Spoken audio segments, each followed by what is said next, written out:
Let me see.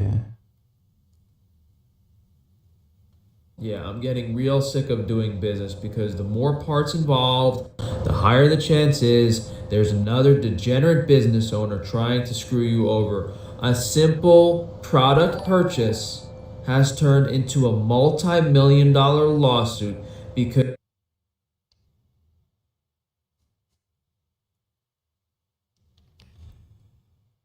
Dude, he's actually filing a multi-million-dollar lawsuit over supposedly a $27,000 loss, according to him? Like, does he have any interest in being serious? Vegan Italian husband. because of the greed of these forwarding companies. And the biggest problem here is that any future business with this Japanese Wagyu producer is decimated.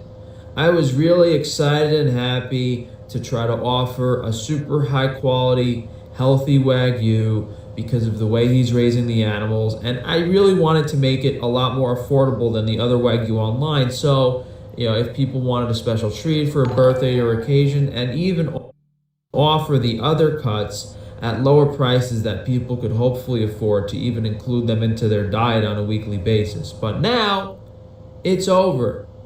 Now I have to go after a bunch of crooked companies that are owned by the same people that own the crooked court system. So am I really ever going to get my money back?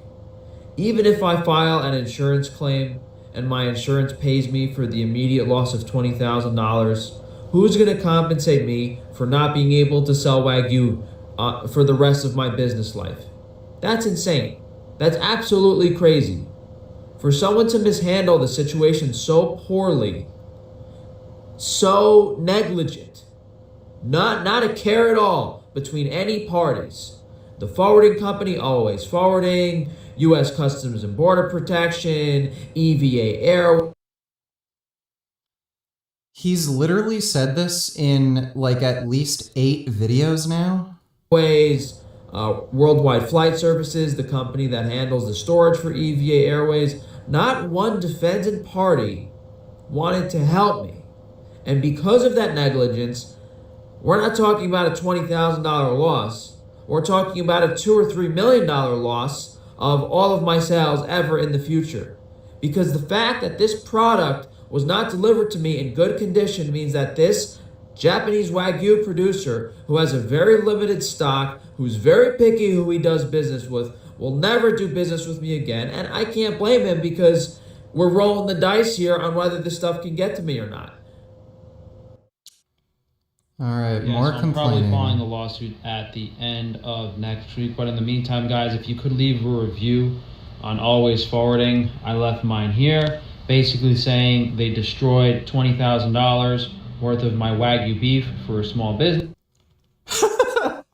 By the way, this is illegal. You can't do this. You can't instruct people to leave fake reviews on a website and tell people to review bomb shit. And are not taking any accountability whatsoever. They were not qualified to handle the job. They fraudulently billed us for storage fees and entry fees. Nice try. Without actually filing the paperwork or attempting to move the shipment through customs. So I'm sure they're used to taking advantage of people and screwing people over, but probably not with such highly perishable and valuable product that has a time restriction on it.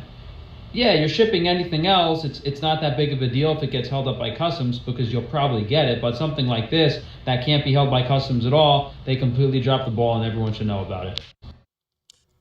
What a fucking idiot.